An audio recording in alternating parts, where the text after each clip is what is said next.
Yes, my dear friends, welcome back to the channel. A very good morning to you guys all out there, wherever you are, on the continent of Africa, in Europe, in America, Canada, Australia, or right here in Southeast Asia. Ladies and gentlemen, it is a beautiful Thursday morning, and I'm excited to be back right here on this channel, Salam's Blog. Club World Cup transfer news. Ladies and gentlemen, where do we start from this morning? Well, a lot to talk about, but you see, right now, there's something that we have not spoken about. And I want to touch on it briefly before I continue. That is about the goalkeeping department. Ladies and gentlemen, in our last game, we played against, Esperance of Tunis. We saw Philip Jurgensen in the goal post. And come to think of it, though he was not under so much pressure, but seeing him in a goalpost throughout the match, I wasn't panicking. Seeing him in a goalpost throughout the game, I was never panicking. And because looking at the player himself, his demeanor, right there, looking at him, you could see clearly a goalkeeper that is full of confidence. And I'm surprised that nobody seems to be talking about it. And Philip Jurgensen on the ball, you see confidence in the way he handles the ball. Yes, you see a man with confidence in the way he handles the ball. I feel so safe. I feel so safe whenever the ball is getting close to him. He doesn't lose it, in my own opinion. I don't know about you. I don't know what you think. You might say he was not under so much pressure, but a few times that the ball went close to him, I feel very safe. I feel confident that he can easily deal with it. What about you? And hey, before I continue, remember Petrovic. Petrovic is not in the Club World Cup right now as we speak. Petrovic is not there in the Club World Cup as we speak. It is only Robert Sanchez and Pendes. Those are the players. And we now seen Philip Jurgensen. We've seen Robert Sanchez. Are we going to receive Pendes in our next games?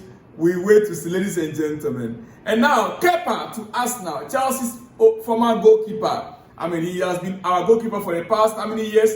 6-7 seasons. He'll be going on loan from loan to loan. He used to be our number one. This is a guy that made Chelsea to let go of Courtois to Real Madrid. He used to be our number one. Then all of a sudden, but finally, Kepa to Arsenal. Here we go. Deal done for the Spanish goalkeeper to join Arsenal as new backup for David Raya. Yes, Arsenal activated a 5 million clause. Last season, his contract was to expire and Chelsea extended by a year. And by doing so, they now put a release clause of £5 million. So Arsenal have activated a release clause of £5 million, and they now have Kepa. Yes, Kepa. All documents are now sealed. One more addition for Arteta after Martin Zubimendi. Ladies and gentlemen, it is what it is. So now Kepa is no longer on Chelsea's books. He is no longer on Chelsea's books right now. All right, ladies and gentlemen, like I told you guys yesterday, Chelsea will face Benfica in the Club World Cup round of 16 on Saturday. Yes, it is Benfica. We are facing Benfica on Saturday. Are we ready? Today is Thursday, tomorrow Friday. Yesterday, they had a good rest. Today, they'll be getting back. Due to the weather conditions, they're unable to train the way they expect. They're supposed to train. But to keep fit and to get the formation, the systems right, today they'll be getting back on the pitch to train. And tomorrow as well, ladies and gentlemen, before the game will be played on Saturday.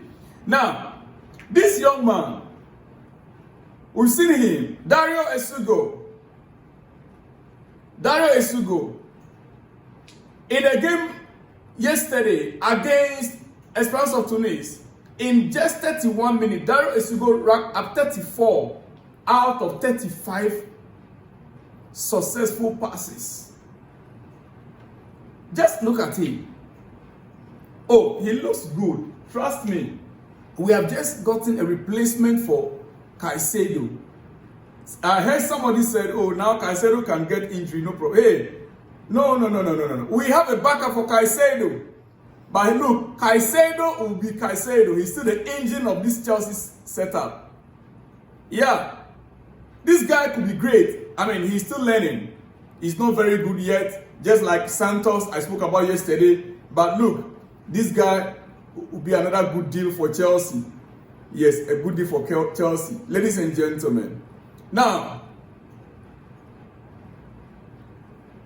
I noticed something which I want to talk about. Kenyan Dembele Hall in a game against Esperance of Tunis.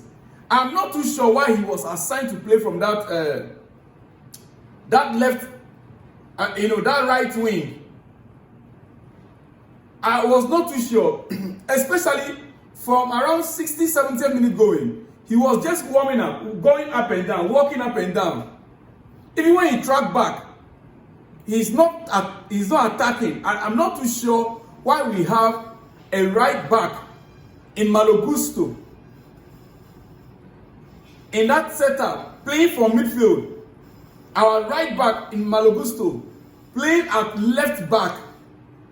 And then we now have Kenyan Dembele Hall, 8 or 10 player playing from the right flank. If we were to be playing a serious team yesterday, they would have destroyed us, because that one player alone that was just walking up and down. Kenyan Dembele Hall was just, maybe he got tired a lot, but from that moment that he got tired, he should have been substituted. There was no need to keep the player on the pitch. Go back and watch the video. When the game was ongoing, I noticed it. Then watching the replay, I'm like, no. Why do we have our right back playing left side of the field, and then we play number 8 player or attacking midfielder on the right side, who was doing absolutely nothing? It was like one player missing out of the squad. We were playing, that moment I said we were playing 10 against 11. Anyway, that is just my observation. Maresca, I believe, going forward, maybe he's going to be watching the replay of these games and he will take note of some of those things. Ladies and gentlemen, Esperance of Tunis manager, Mark Kanzari, has this to say after the game yesterday. He said, it's true that we hope to beat Chelsea and reach the round of 16, but that's football. In the end, the difference in quality decides the result 95% of the time. The difference in quality is what won the game for Chelsea. Admittedly, you and I will know the difference in quality of players is what decided the game. It's as simple as that. It's as simple as that. And hey, that takes me to this that I want to talk about right now here. Let me go straight away to this. All four Brazilian teams in this competition have made it through to the last 16. All 4 Brazilian teams in this Club World Cup have made it through to the last 16 of the Club World Cup. Fluminense, Flamengo, Palmeiras, and Botafogo. They are all through to the last 16 of the competition. This is Brazil. This is South America, and it is Brazil. But ladies and gentlemen, now, Esperance of Tunis, El Ali, Wydad, and Sundowns are all gone home. All the teams from Africa, CAF,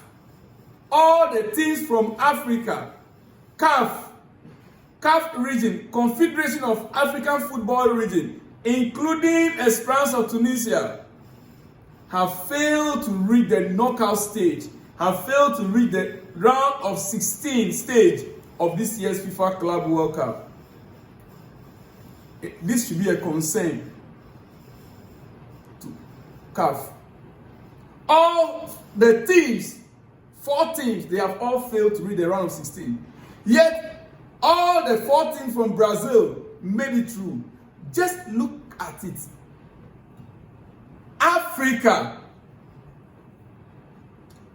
We are not talking about we competing with only Europe that we can say, okay, we are talking about, listen, guys, Brazil, some African countries are far better than Brazil in terms of development. Yes, infrastructure-wise, a lot of African nations are far ahead of Brazil in terms of development. Brazil is just, South America is just like Africa. Poor people everywhere, their football pitches. Go and ask Caicedo where he's coming from. They play football on the ground like how we play in Africa. Street ballers. So you cannot tell me that, facility. Yes, in terms of football, they might have good stadia. But look, all these teams here, all these teams that I mentioned here, El Ali, Sundown, these are big clubs in Africa. They have good stadiums. They have. Why Africa? Why? All the 4 teams from my continent of Africa, they are back home. They didn't even spend up to 2 weeks in the US. They are back home. But all the Brazilian teams are still there. Ladies and gentlemen, now let me go to some other news and I'll run up in 2 minutes.